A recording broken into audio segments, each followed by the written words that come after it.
Hello, beautiful people. This is your guy, Tone DeShields II from Chalk It Up Sports. And I'm joined here by a very, very special guest. This man, you've heard him on Birds 365 via JAKIB Media Sports. You've heard him on the Mike Gill Show on ESPNs 97.3. He's also written for the Reading Eagle newspaper covering the Reading Royals, the Reading Fighting Phils, and the Reading Rockets. He's written for BIC Sports. He's even covered high school and collegiate sports in Westchester, PA for the daily local news. And he's covered 24/7 sports, covering the Phillies sports market. And now he is a CBS sports writer for CBS covering the NFL. I'm here with Jeffrey Kerr, also known as Jeff Kerr, if you're familiar. How are you doing today, sir? Tony, I'm doing pretty well, my friend. Just busy day with the NFL owners meetings and stuff. The league never sleeps. I'm telling you, you think you get a day off. The only way you're getting a day off in the NFL is if you actually take it yourself and just kind of turn off the computer. Yeah, most definitely. Slowly breaking into media myself. I'm just trying to keep up with the grind. And the off season is always the slowest time, but there's always those nuanced stories that you have to keep up with, and always just find those kernels of things to keep everything interesting. But like I told you before, I really appreciate you for taking the time to come onto the channel to chat with me, to talk about your journey in sports media, to talk about everything that's going on with the Philadelphia Eagles in the off season. And there's so much to really get into, but from a bird's eye view, just based on everything I've mentioned and doing my own little research, you've earned your stripes in the sports media industry. So, I guess, how did you know the sports media industry was meant for you? Because again, you've had a long journey, and I'm really curious to know how did you realize, or when did you realize that this was meant for you? So I always played sports. I played sports growing up. I was a football player, basketball player. I'm still a really good bowler. So yeah, that's one sport you can do your entire life. I still do that. I ran track. And I knew I wasn't going to be a professional. I mean, look at me. I'm 5'6", 130 pounds. I was 180 in high school. I was a lot bigger. But I said, I'm never going to be a pro sports athlete. I had no interest in doing this stuff in college. But I always had an interest in sports writing. I was always a pretty good writer. So in college, I you know, kind of enjoyed myself a little bit freshman year. But then I really wanted to grind a little bit and, start getting into this. So I was doing college radio. I had a show every Friday night on the line 9.7 FM up at Penn State. I covered Penn State football. I actually covered Penn State basketball's NIT run in 2008 and 2009. That was a fun team. Still close with a lot of people on that team, but overall, I think that was when I want to do this for the rest of my life. I'm 100% positive I want to do this for the rest of my life, and I'm a pretty relentless guy. I don't like to give up on anything, so that's what helps me. And I said, look, I know I'm gonna have to pay my dues, but I'm also gonna have to pay the bills. So I worked part time at Target, at retail jobs, and then at night I was basically working phone shifts, just taking any assignment the Reading Eagle would give me at that point. And I mean, I definitely earned my stripes. I'll say that. I mean, it was a long journey. It's amazing to think about when you sit down and you're like 10 years ago. Wait a minute, I was seriously working 14, 15 hours a day. I was really doing this. So I think that's what helps me now, because you know where you come from, you know where you're going. And I know you guys trying to break in. It's such a different media market than it is now. You got podcasts, you got content creators, you got pretty much everything. We didn't have that. And, we were starting to get into that, but it was more of, you worked at a newspaper, and I know that was a dying industry, but you learned a lot from them, and you kind of had to work your way up. It wasn't, oh, I want to cover the NFL. I want to do this. Well, yeah, I want to cover the NFL. I want to cover anything, but you had to work your way up there. You still do, but it's just a different process now.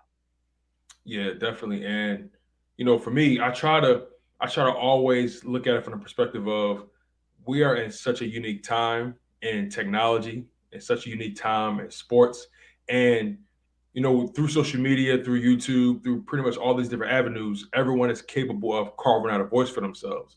These days it's kind of hard to differentiate the voices you should pay attention to versus the ones you should pay attention to. Oh, I agree. And there's a lot of people that people listen to, and they're like, well, this guy said this. I'm like, well, I don't want to diss this guy, but he's not correct. And you're right.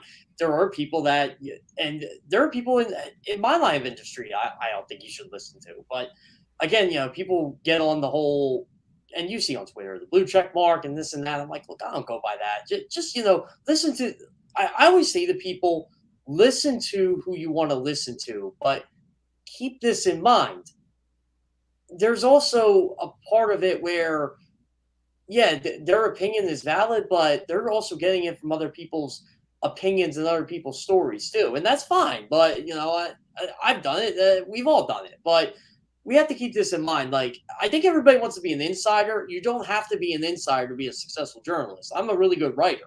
I'm not an insider, so I write what I know. And everybody wants to break the next story. Well, I didn't get into this to break news stories. I got into this to tell stories, to tell human interest stories, to interview athletes. That's what I like to do. That's my strength. I'm pretty good at talking to NFL players, and I do think it's cool when you do see a lot of sites or like ESPN, but Patrick Mahomes told Jeff Kerr this today, or DK Metcalf told Jeff Kerr this today. I'm like, I always think that's pretty cool, but that's not why I get into the business for. I get into business because I love sports and I love talking to athletes and I like writing about them. And they each have a story to tell. They're just like you and me. They're just getting paid a lot more. Yeah, most definitely. It's funny you say that. I was actually able to attend the Maxwell Awards. Courtesy of, courtesy of JAKIB Media, and shout out to those guys. Those guys are giving me plenty of opportunities to earn my stripes as well. But you said something really interesting. The fact that you talk to these athletes, and sure, that's exciting, but that's not really like, the name is not really what enamours you. It's just the idea, and more so just establishing those connections and telling their stories. And you're right. At the end of the day, they're regular people. I had the opportunity to shake hands with, running back Jonathan Taylor and, Brian Westbrook, Brian Dawkins, spoke with all those guys. Jordan Davis coming out of Georgia, Bryce Young coming out of Alabama. I've had the opportunity to talk to those guys and chat with those guys. And you come to realize that, Brandon McLeod as well, you come to realize that they're regular people just like you. They had, they breathe, they sit down, they walk like regular people, right? So, that's such a unique perspective to have. And I feel like a lot of people, because of this era, because of this wave of technology and social media that we live in, because of this, the access that people have to their favorite celebrities, sometimes we forget that they're actual people with actual feelings and actual families. I still laugh too, like when I interview guys like Dawkins, guys like Westbrook. They were the guys I idolized growing up. They were the guys that I was a fan of. So do you get starstruck by them a little bit? Yeah, you do. But after you interview them a couple times, you're like, oh, okay. But, I'm a big old school Eagles junkie. I watch a lot of games from the late 90s and the early 2000s. That's what I grew up with. And, I still watch them on YouTube. And I'll always get into a conversation with like a Donovan McNabb. Oh, you remember when you did this play? And they remember every single play they did. Or, it's one of those the kind of, I'm trying to think of the best word for it, kind of loosen them up a bit, because again, they don't know us from Adam and Eve, and you want to get them to at least be comfortable talking to you. And that's what I do. But today's athletes, I just look at it like, hey, look, I cover you, you cover me, you guys see me around, I see you around. And, it's more of a business thing. But then when you're interviewing, like you said, the Ryan Westbrook, Brian Dawkins, you're probably thinking, man, this is the greatest free safety in Eagles history. This guy is a legend. So, yeah, you feel honored to shake his hand. But it's funny when I'll see someone like Jalen Hurts, I don't feel obligated to shake the guy's hand. I'm just like, hey, man, you're just quarterback of the football team. The football team that I happen to focus on more than all 31 other NFL teams. But again, it's one of those things where the more you do this, the more you kind of get used to it. And it just may be, age-wise, I'm 33, but overall, I feel like once you interview one, you feel like you interviewed them all at this point. Yeah, I could definitely understand that.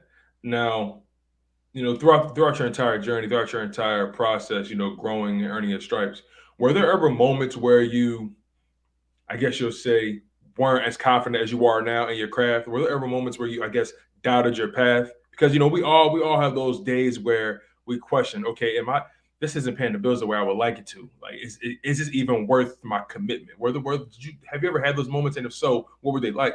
So I guess it wasn't a self-doubting moment, but it was more of like, so I was at the Ring Eagle for 3 years, and I was kind of doing the same jobs, just trying to break my foot in, trying to get my name out, stuff like that. Still working part time at Target, and it does take a toll on you when you're working 6 hours a day at one place, trying to get bills, trying to pay for the groceries and everything like that, and then you're working at night trying to live your dream, and you're not making that much money. And overall, like I was fine, but I'm like, do I really want to work 15 hours a day doing this? And it was like 2.5 years in, I had a meeting with the other Ring Eagle. I'm like, hey, is there any way I can get a full time job in this, like working here? And I'll never forget the words he said to me, and I was upset at the time. I wasn't upset at him; I was just upset.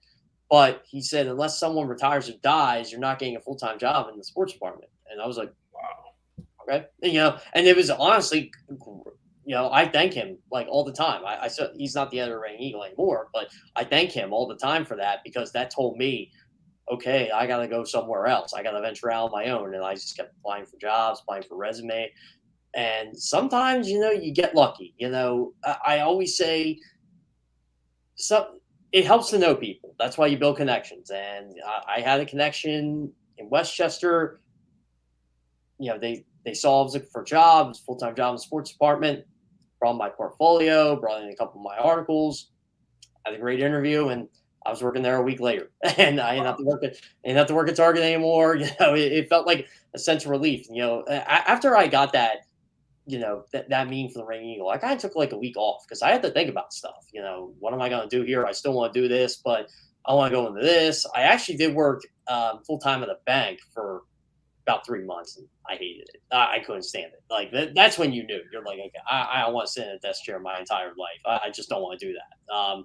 Ironically, it's what I pretty much just do 70% of the year, but I'm doing something I love to do. So when I got that job at the Daily Local, my career really took off after that. And then, obviously I'm still not making a lot. I wasn't making a lot of money there, but I enjoyed what I was doing. And that was the main thing. I enjoyed going out and covering high school and college events every single day. I was busy, I was grinding, but the hours were shorter. Pay wasn't great, but I enjoyed going there. I enjoyed covering the kids. I enjoyed every single bit of it. I'm like, hey, and, it was job security for the most part. Like I wasn't sure how long the paper was going to be there because newspapers were dying, but it got me where I am today. So I'm thankful for it. Yeah, absolutely. It's so funny you say that. The whole concept of I can't waste my time and die at this desk, like at this desk job. And you worked at a bank for 3 months. Me personally, I worked in property management for I want to say 3 years and some change, and that was pretty much to cover the bills. I worked at a property management company, and it was it did what it needed to do for me. But in the meantime, I was busy just trying to grind and build out this brand I'm trying to build with Chalk It Up Sports, and build my own online brand with within the sports media industry. And it took me some time to carve out my pocket, to carve out my niche. And I recently just went all in on Chalk It Up Sports, and I was blessed at getting an opportunity with JAKIB Media. And I took in full transparency, I personally took a huge pay cut. And luckily, my wife, she's been super supportive. But it's the things that you do to get to your dream, the sacrifices you're willing to make to get to your dream. And that's the one thing I want to get across to people, by doing this content, that whatever it is you're passionate about, whatever it is you care about, try to find a way to maximize it and make it your moneymaker. Make it your turn your passion into something that you can live off of.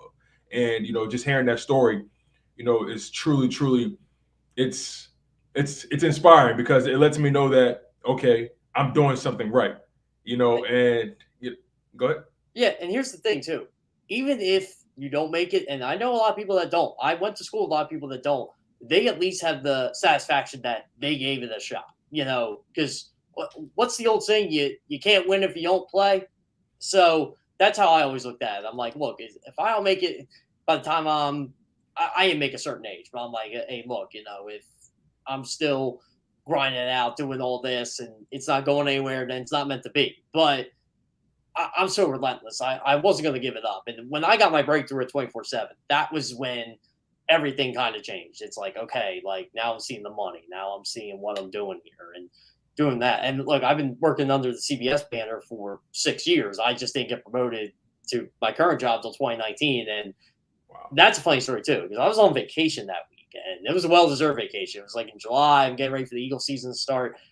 I'm just chilling. I'm lounging outside, and I get a phone call, and it was me getting promoted. And they're like, "I know you're on vacation, but we kind of got to talk to you." I'm like, "This ain't good." And they're like, no, it's good. It's good. I'm like, okay. And I was on the phone with them for 3 hours, like talking about my promotion. They're like, "Yeah, we'll give you an extra vacation day to make up for it." I'm like, "You guys don't understand, man. I go drink a couple beers right now in celebration because this is awesome." When I take a vacation, I just kind of sit around and do absolutely nothing. It's one of the best things that I travel a lot, but I'll take a week where I just don't do anything. And that was the week. And, it's 95 degrees outside. I'm just sitting, with a drink and, just enjoying the weather. And I get that phone call and I'm like, let's go. And, and I said, when do I start this? They're like, well, you'll start in 2 weeks. You'll work one more week at your current job, and then we'll move you up. So I'm like, all right. They're like, I bet you got a billion questions. I'm like, I do while it's fresh. So, I kept talking for, 2-3 hours. And it was a fun time, but I'm telling you, you will see the fruits of your labor. I always tell people hard work pays off. It really does. No matter what you do in life, hard work just pays off. Man. And on that note,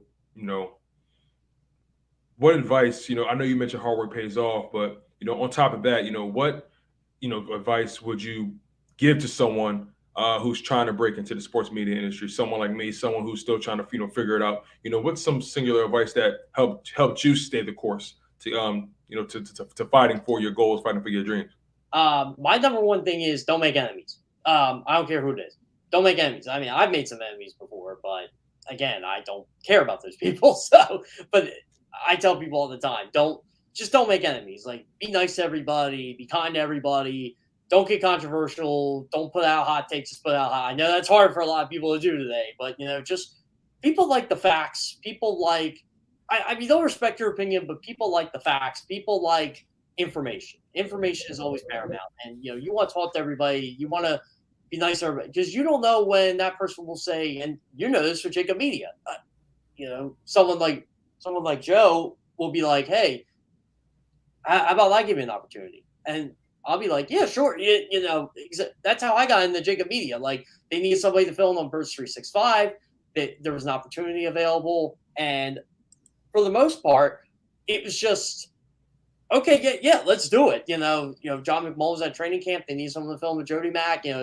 McMullen knew me, Jody Mack knew me a little bit, and everything just kind of fell from there. And I got to do what I always wanted to do. I got to talk about the NFL. I got to write about the NFL. I'm getting paid to do both. And again, just be nice to everybody, be friendly with everybody. Because you never know. You could parlay that JAKIB Media thing into an actual job there.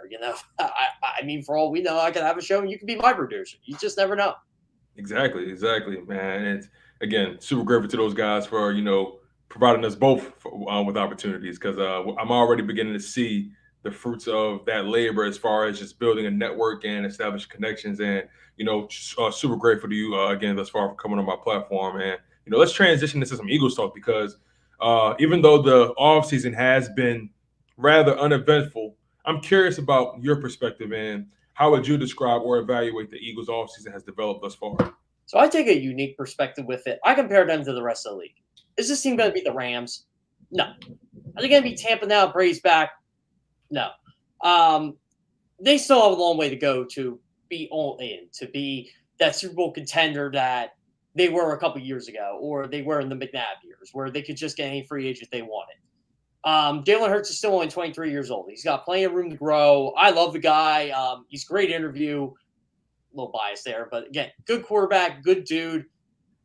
He's a leader. I want them to give him this year to kind of prove if he can do it or not. If he gets worse this year, they can move on from him. But I don't think you can move on from a guy after 19 career starts. I just don't believe that. And people got too upset because he played bad in the playoff game. I'm like, I have to tell you, the whole team played bad in the playoff game. Like, and now you're hearing the haters say, well, this team really wasn't that good last year. I'm like, well, no, they went 9-8. I don't want to hear about the easy schedule. I don't want to hear any of that. They went 9-8.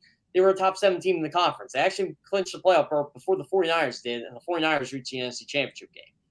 This year, I just ranked the NFC teams. I think they're the 6th best team in the NFC right now. I still think they're in transition. The gap has shrunk between them and the Cowboys. So I think they will have a shot at the NFC East this year. I don't know if they'll win it, but I think they'll have a shot at it. You just never know. You split with the Cowboys, or if you sweep them, you probably will win the division. I think right now they're better than the Cardinals. I think the Cardinals have better overall talent than them, but I think right now they're better than them until, we'll see how the draft and second wave of free agency plays out. But again, I think they're better than the Vikings. I think this team's going to be a playoff team next year. I like the signings they did. Kaiser White, really good signing for them. Off-ball linebacker, needs to fill what Jonathan Gannon wants to do. Hassan Reddick was a huge signing for them. That was just, yeah. I mean, that was one of those. It's like, okay, wow, like, that'd be like the Eagles getting a playmaking wide receiver. But you needed to upgrade the pass rush in the worst way, and that's what I liked about that signing. They were at the second fewest sacks in the league last year. They were 15th in total pressures. You get Brandon Graham back now, and I know everybody's upset about Derek Barnett coming back, but he's going to be the fourth defensive end. I don't think that's a bad thing at all. I mean, the guy can get to the quarterback. He just makes bonehead plays. You still need to fix up the number 2 cornerback spot. You need to fix up the safety spot, which, again, you got 3 first-round picks. You can do that in the draft. I don't expect they'll keep all of them. I think they'll trade one of them. But overall, I think the Eagles are going to be fine. They're still a team in transition. Are they mired in mediocrity right now? Yeah, a little bit. But you know what? It's fine. It's fine right now because we got to find out what Jalen Hurts is for this football team. If Jalen Hurts can be a top 10 quarterback, you might have something. If not, then you might have to go draft one in 2023. But right now, this is about seeing how much progression Jalen Hurts makes in 2022. Right, agreed. Couldn't have said it better myself. But it's interesting, right? Because we're all essentially banking on Jalen Hurts' progression, right? And in order for him to progress, in order for him to have the best chance at progressing, he's going to have someone to throw the ball to, someone respectable, someone who at least can do the job serviceably, right? And for the Philadelphia Eagles, there are 2 position groups that have always been at a point of contention in Philadelphia, and those were the linebackers and the wide receivers. And Howie has addressed, like we just talked about, he addressed the linebacker position in free agency thus far, brought in 2 guys, Hassan Reddick, Kaiser White, and it begs the question: why not take the same approach to the wide receiver position? Yeah, I don't understand why the Eagles don't value wide receiver as much as other teams around the league do. I hope they don't fall in love with Quez Watkins being a wide receiver too, like a lot of the fans do, because that's just not fair to Quez Watkins. I think he's going to be a good number 3 wide receiver for them. I think they have to get a first-round wide receiver in the draft. And again, I'm seeing a lot of teams doing this. I'm seeing the Kansas City Chiefs do this, the Green Bay Packers. There's a lot of good franchises that are saying, look, this is the deep wide receiver class this year. Garrett Wilson, Chris Olave, Treylon Burks, Jameson Williams. I mean, there's just 4 off the top of my head. There's tons more. But you can get a playmaking wide receiver in this draft. And think about this now. So you got him. You get that first-round receiver. You get Devonta Smith. You have Quez Watkins. You have Zach Pascal. You have Dallas Goedert. Maybe you get 2 wide receivers in this draft. All of a sudden, things are looking pretty good, and you can develop these guys. Like, this receiver isn't going to have the pressure Devonta Smith was under his rookie year. And people say Devonta Smith could have been better. Jalen Hurts throwing the ball more. Well, yeah, I agree, but that's not the team's offense. And I think the Eagles know that the passing game is going to be vital, and it's going to be paramount for this football team. So, I think if you get that number 2 wide receiver in the draft, a young guy, personally, I like Garrett Wilson myself. I think you're going to be in good shape for a long time. This team can go from mediocre-ish to good-ish to great based on this draft. That's the facts. If you can hit on all 3 of these first-round picks, if you use them, you're going to be set for a lot of years. Yeah, and, on top of the 3 first-round picks, they have 10 total draft picks, right? Obviously they have the 3 in the first round, the 15th, the 16th, and the 19th. They have 5 picks total in the top 100. So you can literally leave this draft, or begin this draft rather, having 5 picks from the top 100 players, or out of the top 100 picks. You can really totally flip your team on its head by drafting correctly. And I guess I want to ask you. I know you mentioned wide receiver. I know you like the kid. You said, was it Garrett Wilson or Chris Olave? Yep. Yeah, Garrett Wilson. I like both of them, but Garrett Wilson's the one I would take. Garrett Wilson. So I guess what I'm curious about is, what do you anticipate the Eagles actually doing? Because we all know we had the guys that we would want them to pick, and then we have to approach it from the perspective of Howie Roseman, how he's been moving as of late. So what do you anticipate the Eagles will do with those first 3 picks in particular? So I think they keep 2. I think they'll draft. I can see them draft that pass rusher because that's just what they do. They always draft in the trenches. Nothing wrong with that. Especially if a good one's on the board. Why not load up there? I mean, it makes a lot of sense for them. They need help in the pass rush. I could see them get Devin Lloyd or Nakobe Dean. I could see that. I think this could be the year they finally draft linebacker in the first round because they have a defensive coordinator who needs them. I could see them get a quarterback with one of those picks and maybe go get a receiver later. I think what they'll do is if Devin Lloyd's on the board, they get him. I think they could get a guy like Derek Stingley if he's there.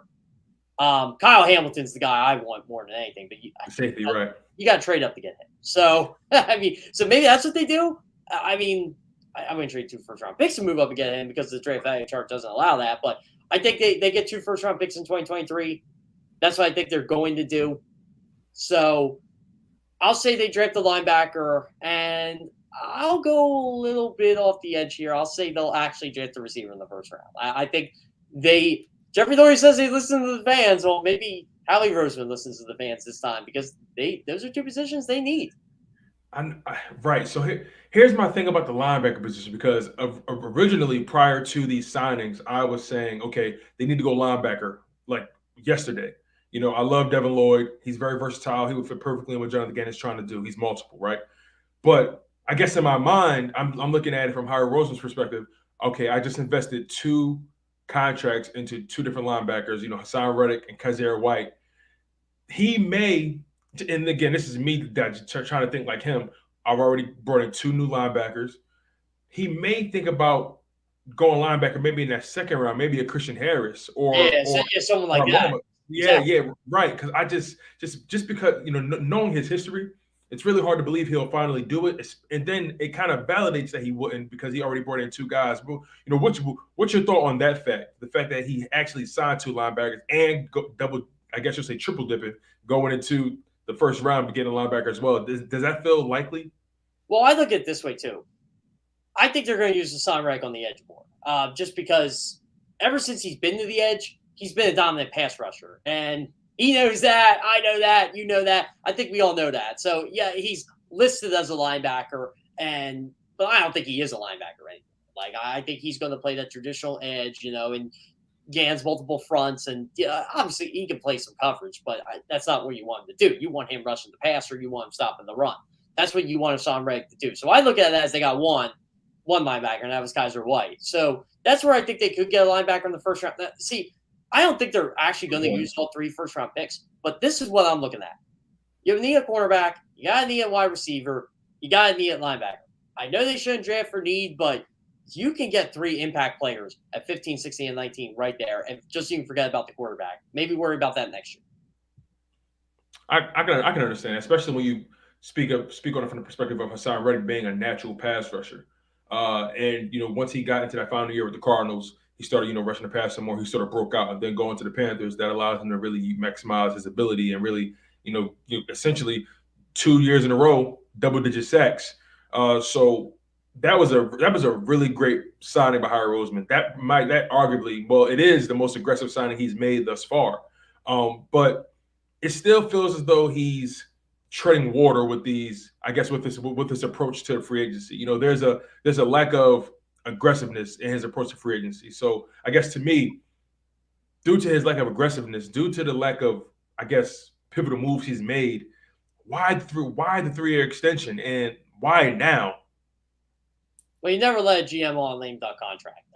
Just like you never really let a coach on a lame duck contract. Like, do you really want the guy who you're going to get rid of after this year making your 3 first-round picks?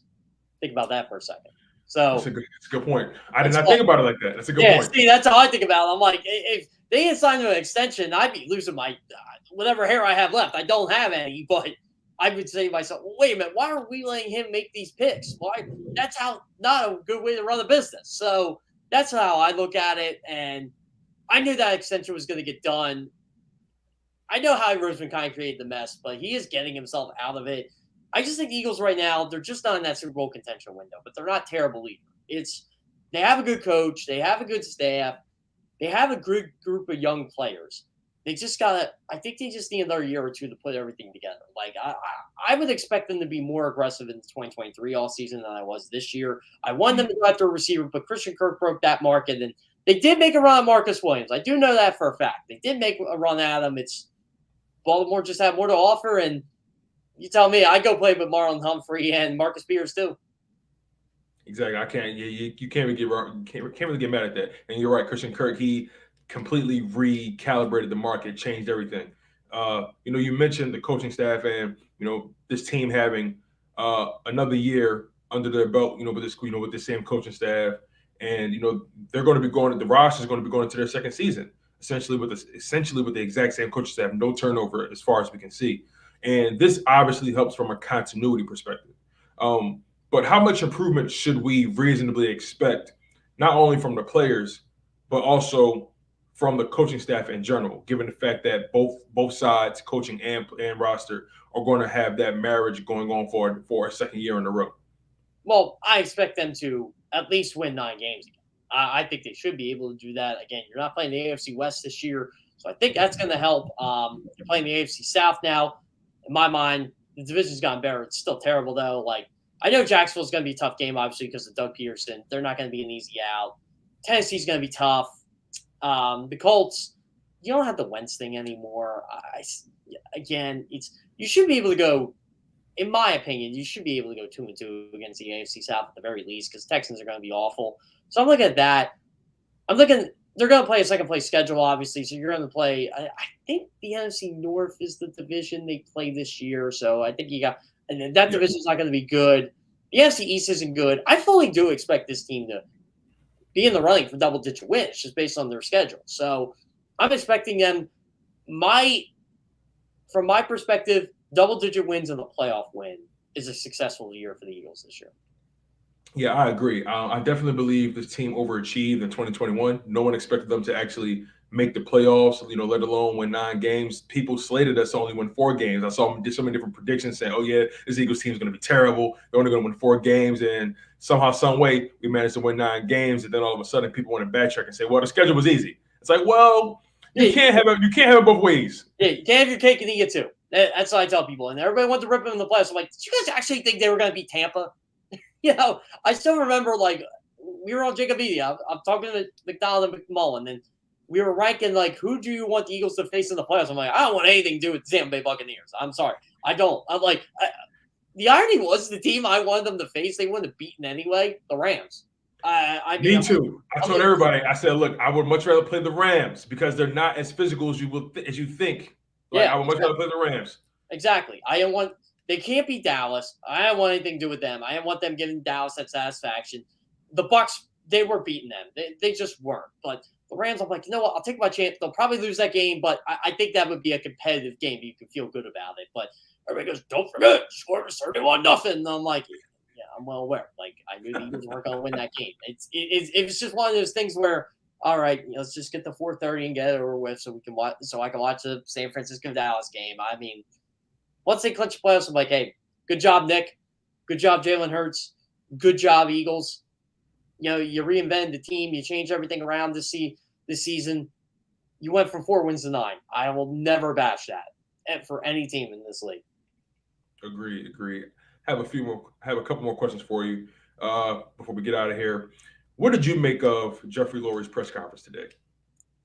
Well, I was excited for the Kelly Green news. He's a guy who has Definitely news all over the place, and I got a bunch of Kelly Green Eagles stuff. So I love collecting throwback NFL stuff. So if you can bring back the orange creamsicle box, the Pat Patriots, which they are, 49ers got their throwbacks. The Eagles bring back the Kelly Green. Excited for it. I was shocked to hear that they were going to do the black helmets for 2022, but overall, I think Jeffrey Lurie kind of exemplified, hey, look, we're still a team in transition here, but we want to get you guys excited. And usually what mediocre to bad teams do is debut new uniforms. But, of course, the NFL lifted the one shell rule, so everybody's going to be doing that now. It's not just the Eagles. And, let's end it on Jalen Hurts. He had a very interesting 2021 campaign. and the expectations are really high for him going into 2022, especially if people expect him to be the franchise quarterback. So, what were your thoughts on Jalen Hurts' first season as the starter in 2021, and what are your expectations for him going into 2022? Because he has a handful of areas to improve in. We already know what he's going to do as a runner of the football. He's elusive. He's shown he's shown how electric he can be in that regard. But from my perspective, he has to improve in ball placement and anticipation and pre-snap reads. Most notably, I think his arm is actually fine. I think that notion of him not having a strong arm is a bit overstated. But for me, if he can improve those pre-snap reads, his ability to throw in anticipation and throw guys open, throw the spots, then he'll be trending in the right direction. If he can complete 65% of his passes or higher this season, that's really good in my opinion, based off his play style. So, what are your thoughts on Jalen Hurts right now? So I think he needs to be better throwing under pressure. With clean pocket, I think that's one thing too. Like, you can get pressured, but he doesn't seem to be accurate when he throws under pressure with clean pocket. And yeah, I agree. I don't think arm strength is an issue with Jalen Hurts. I think it's the deep ball ability of completion rate. That's what kills him. Like, he's good on the intermediate throws, he's good on the short throws. But you're right, the pre-snap reads, definitely. But I think under pressure with clean pocket and the deep throws he needs to work on. And I'll be honest, there were times last year where he was trying to throw the ball, and I'm like, dude, just run. Just run. Like, I don't care. Yards are yards. I don't care how you get them. I don't care if people think you're a running quarterback. That's why I used to get mad down and down about. I'm like, dude, that's your strength. Use it. Like, we already know you got a can of an arm. We know you're accurate. Run. Make these defenses respect you. And yeah, everybody makes a big deal about what Tampa said in the playoff game about, take the run away and all this and that. I forget the whole comments. I'm like, you guys do know that happens every game, right? I'm a basketball coach. I say stuff all the time. There was a kid who averaged 30 points per game in the league I coached in this year, and I literally said, make him dribble to his right. He can't dribble with his right hand. He's left-handed. It's not a diss on him. That's just reality. So, yeah, it's just a team pointing out flaws, and he knows what he has to work on, and I want to see if he's better under pressure next year. That's the number one thing I want to see. Yeah, most definitely. And, we can end it on that note, Mr. Kerr. Man, super grateful to you taking the time to come on to Chalk It Up Sports and chop it up with me and, give your thoughts on the Eagles right now in the off season. And not just that, but, also just sharing your story, talking about how you made it to CBS Sports and everything prior to that. Your story is inspiring. It's a breath of fresh air. And it further motivates me to continue to build, what I'm to build my platform and also continue to grind and earn my stripes. So super grateful to you once again for coming on. I'm definitely looking forward to more collaborations with you. Any final thoughts before we get out of here? Hey, man, just continue to grind. That's all I keep saying. Just keep putting content out, keep getting your name out, keep talking to people, and eventually it'll pay off. I mean, I see a lot of people in this business, and it gets tougher now because I feel like anybody can just create a podcast, create anything. I mean, I'm not really great with podcasts, to be honest. I like going on podcasts. I'm a good podcast guest. I don't think I'd be a good podcast host, but again, that's not my forte. That could be your forte. That could be anybody's forte.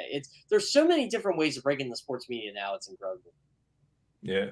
So you guys, wow, this is again life-changing experience talking to Jeff Kerr, one of the best writers covering the Philadelphia sports market. Shout out to the guy. Appreciate this guy. You guys were tuned in to Chalk It Up Sports with your humble host, Tone DeShields II, where no matter if we win or if we lose, we just got charged to the game. One love, stay humble, stay healthy.